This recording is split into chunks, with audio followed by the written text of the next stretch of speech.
Welcome to the Siri finance literacy. ఈరోజు మనం mutual ఫండ్లో క్యాలిక్యులేట్ చేసేటువంటి ఎన్ఏవి అనేటువంటి విషయాన్ని గురించి తెలుసుకుందాం.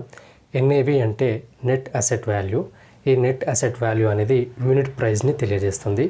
మనకు ఫర్ ఎగ్జాంపుల్ ఏ అనేటువంటి ఒక మ్యూచువల్ ఫండ్ ఉందనుకోండి, దానికి ఒక 10 లక్షల యూనిట్స్ అయితే అలాట్ చేశారనుకోండి, ఆ 10 లక్షల యూనిట్ ప్రైస్ని ఎన్ఏవి రూపంలో చెప్పడం జరుగుతుంది. సో ఇక్కడ ఎన్ఏవిని క్యాలిక్యులేట్ చేయడానికి ఒక స్టాండర్డ్ ఫార్ములా అయితే ఉంటుంది. ఆ ఫార్ములా కనుక చూసినట్లయితే total assets minus total expense divide by standard units. So ఇక్కడ మనకు ఒక మ్యూచువల్ ఫండ్కు ఉన్నటువంటి టోటల్ అసెట్స్ని, అట్లాగే ఆ మ్యూచువల్ ఫండ్కు ఉన్నటువంటి టోటల్ యొక్క ఆ ఖర్చులని తీసివేయగా వచ్చినటువంటి విలువని స్టాండర్డ్ యూనిట్స్ అంటే మొత్తం ఎన్ని యూనిట్స్ ఉన్నాయో దాంతో డివైడ్ చేస్తారు.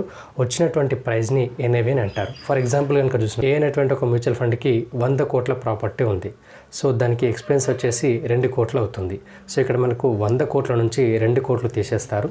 సో ఇక్కడ మనకు వచ్చేది 98 కోట్లు అయితే మనకు ఉంటాయి.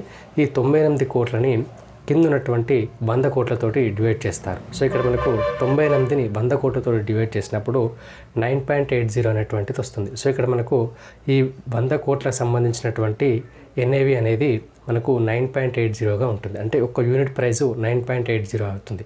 సో ఇక్కడికి ఎన్ఏవి అనేది అలాట్ అవుతుంది. సో ఇక్కడ ఒక యూనిట్ ప్రైస్ వచ్చేసి అంటే ఒక యూనిట్ ఎన్ఏవి అనేది 9.80 అవుతుంది. సో ఈ విధంగా ఎన్ఏవిని అయితే క్యాలిక్యులేట్ చేస్తారు.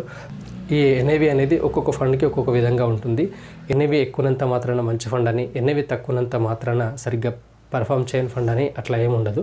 సో ఎన్ఏవి అనేది మార్కెట్ పెరిగినట్లయితే ఎన్ఏవి ప్రైస్ పెరుగుతుంది, మార్కెట్ తగ్గినట్లయితే ఎన్ఏవి ప్రైస్ అనేది తగ్గుతుంది. Thank you for watching this video.